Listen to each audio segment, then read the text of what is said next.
everybody, I'm Danielle, and today I'm going to be talking to you a little bit about waist training. Well, what is waist training exactly? Waist training is wearing a corset over a long period of time in order to achieve a desired body type.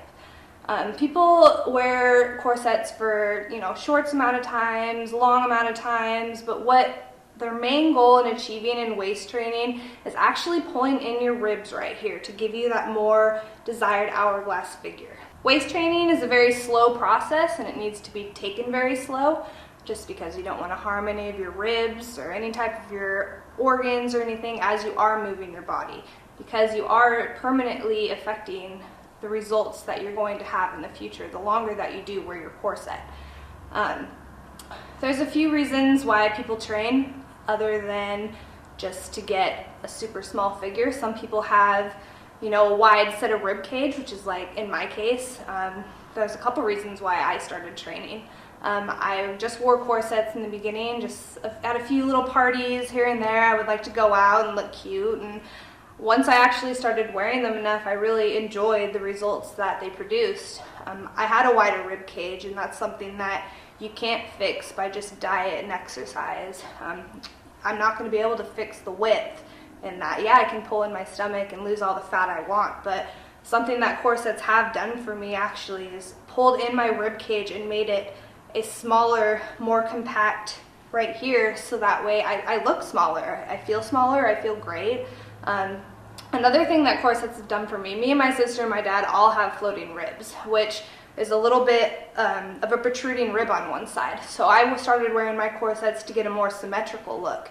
It's actually pulled in my floating rib a little bit, and I feel like it looks better. While I was fixing my floating rib, I did feel a little bit of discomfort at first. I would notice it was tighter right here. I would get almost like a bruised type of feeling. This probably happened to me for a couple of months. I've been waist training now for about 7 months, and for the first 2 months I definitely noticed a little bit of a sore spot when I was trying to fix that. But now it's gone and it's great. My floating rib is almost gone. When I suck in to see my ribs, I see a more symmetrical outline. I notice that my ribs are pulled in more. I've lost 2 inches on my waist for doing this for about a year now. The first thing one needs to know is how to properly measure themselves for a corset. Corsets go by inches, so the most important measurement one needs to take is their actual natural waist measurement. That's going to be where you bend in your waist about an inch and a half above your belly button. So you take your measuring tape, find where that is on your body, and you're going to want to go ahead and measure it. So mine's about 27. You need to know your underbust. Mine's about a 29. And you're going to want to know your upper hip. Mine's about a 34. So, one more important measurement that we don't always stress to take, but it's good to know, is for our long line corsets, you want to know your torso length. My torso length, starting from right here in my underbust, down to my upper part of my pelvis, which is where I took my upper hip measurement, is about 13 inches. I am okay in a long line. I probably give or take about an inch, but anything shorter than I would say 13, 12, I would not suggest a long line. Okay, after you've properly measured yourself for your corset, you're gonna want to go 4 to 6 inches below your natural waist measurement in order to get the correct size. So, after you know your size, you wanna make sure you're getting the correct corset. You want to make sure that the corset you're going to get has steel boning in it, or it's not going to be a waist training corset. Your preferred corset is actually to have a double steel bone to tighten it in. You want a lot more support, you want it firm, and you want it tight on you in order to be getting the results that you want. This right here is a CS411. It's a leather material, and it's from Orchard Corset. As you all know, it's probably no secret that, yes, I do work for Orchard Corset, and that's actually how I started getting into corsets. So I do know a little bit about this product. So yeah, you just want to make sure that you have a steel bone corset when you are waist training. All right, the first thing you want to do when you get your corset is put it on and break it in. I cannot stress how important it is to break in your corset. I repeat, please break in your corset.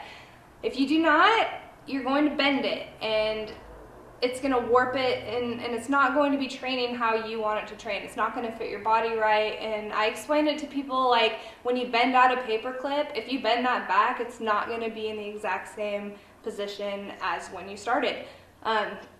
So when you get your package and open it up, your corset is going to have flat steel bones in it right now. Once you start wearing your corset enough, it's actually going to bend those bones to fit your figure, and it's going to be a lot more comfortable at first. It's not comfortable at all. In my opinion, it wasn't.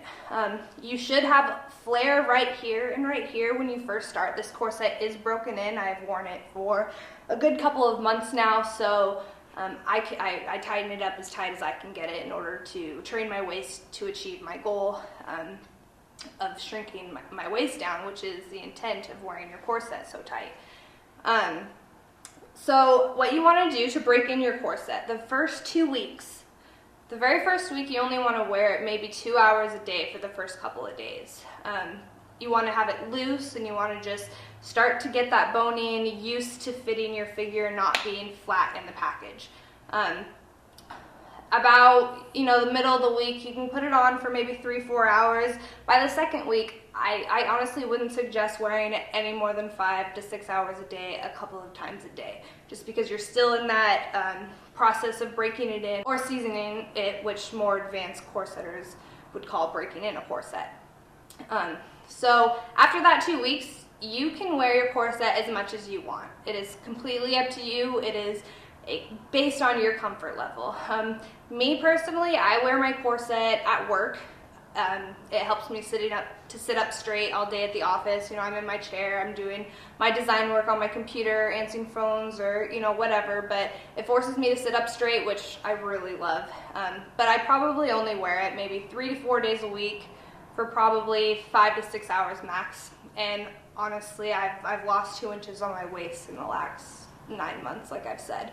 And that's not from diet or exercise. I mean, I have changed my diet some, but honestly, I've exercised less in the last maybe 2 years, just to kind of maybe see what corsetting does without it, and it still works.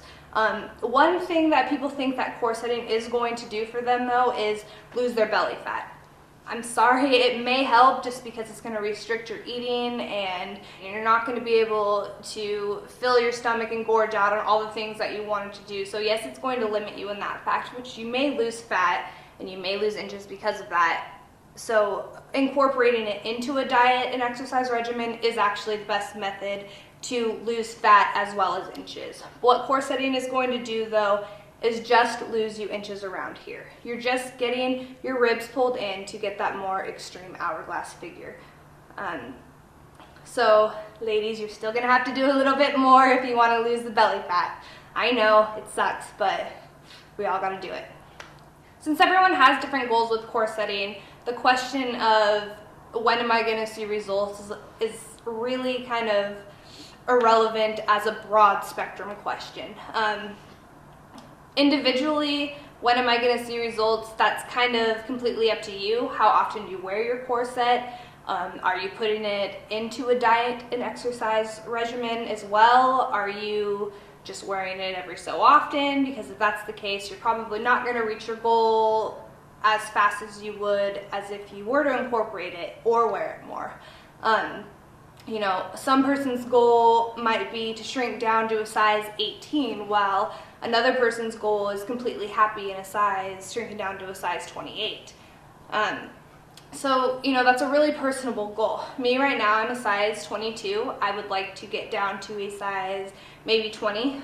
That's kind of my goal, maybe almost close 20, just because I did have a little bit of a straighter figure, and I'm trying to bring in my curve for a little bit more exaggeration there, curves, which everybody wants, of course. So that's kind of my goal right now, and my plan to do that is to keep doing exactly what I've been doing, and doing it from 4 to 5 days a week, maybe 6 hours a day at work. Maybe I wear it at home for a couple of hours. There are those that choose to sleep in their corset, which is completely fine and safe. I've only done that once or twice, which it isn't the most comforting thing for me, so I choose to wear mine in the day. Some people choose to wear it over underclothes, and There's completely a lot of options, and it's totally up to you. So thank you for listening. This is my channel, Danielle Disease, and catch me next time.